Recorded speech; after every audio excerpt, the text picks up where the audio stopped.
wadada isku xidha gobolada sanaag iyo togdheer ee siilaan iyo rood qaybteeda agagaarka degmada garada oo ay maamulka horumarinta wakaalada wadooyinka dhawaan sheegeen inay ka howlgalayaan isla mar ahaantaana ay kaga shaqayn doonaan gaadiid iyo qalab cusub ayaa mid dib u dhac ku yimi waxa dayacaad iyo burbur ka muuqda wadada iyo daamurka loo diyaariyay iyadoo ay jiraan gaadiid waaweyn oo aan weli bilaabin shaqadii loo igmaday haddaba qaar ka mid ah dhalinyarada iyo shacabka degmada garada oo aragtiyahooda ka dhibtay ayaa waxa ay baaq u direen xukuumadda Somaliland inay ku amarto maamulka wakaalada wadooyinka Somaliland inay hawsheeda u dhaqaajiso si habsamiya sidoo kalena waxa ay sheegeen inay ka rajo dhowrayaan maareeyaha cusub ee wakaalada wadooyinka iyo isbedelka uu la yimaado waxana hadaladoodii ka mid ahaa salaamiya madaxweynaha jamhuuriyadda Somaliland mudane madaxweyne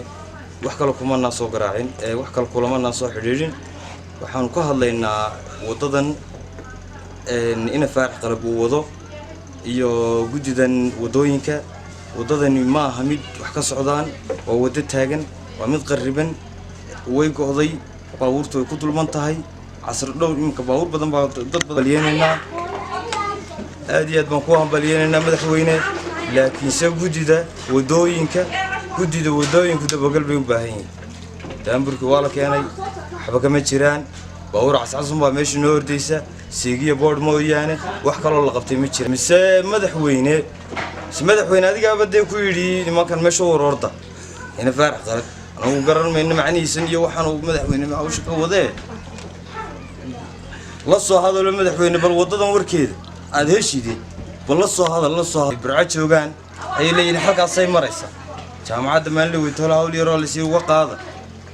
iyagoon midna warkooda u hayn ayaa cabaadkoodii weliba qarashkoodii iyo waxoodii la siiyey dhowr liidho ciida noo saara wuxuu yidhi waa lay boobay cid allaale cid boobtayna ma jirto iyo maamulka garada ku eedeeyey ee baabuurta iyo cagafyada lagaga qaaday uu leeyahay waa la iska maamushay madaxweyne taana waa looga fadhiyay wadada wadaan wax noo keeneen baabuur cascas bay noo keeneen oo siigoon meesha ku kicinaya wax allaale waxa ka shaqaynayeen garanayno tan iyo maanta waxaan ka hadlaynaa wadada garada ka socota oo muddo badan la lahaa wada la dhisaya wax la dhisayaa ma jirto waxay maalintii ay yimaadeen magaalada degmada garada gaari iska soconayo shidaal ka baxay mooyee wax allaale wax dhismaa oo ka socda meesha ma jirto waxaan leeyahay madaxweynaha Somaliland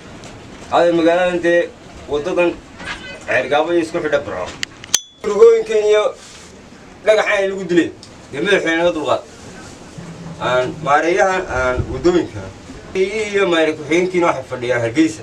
wax laala waxay joogayeen ma jirto dad bay soo direen isku rugooyin dhagaxun bay dhigayaan iyo biyo ina madaxweynaha jamhuuriyadda Somaliland Muuse Biixi Cabdi daha farax xaji cabdi nuur honkeybar TV garada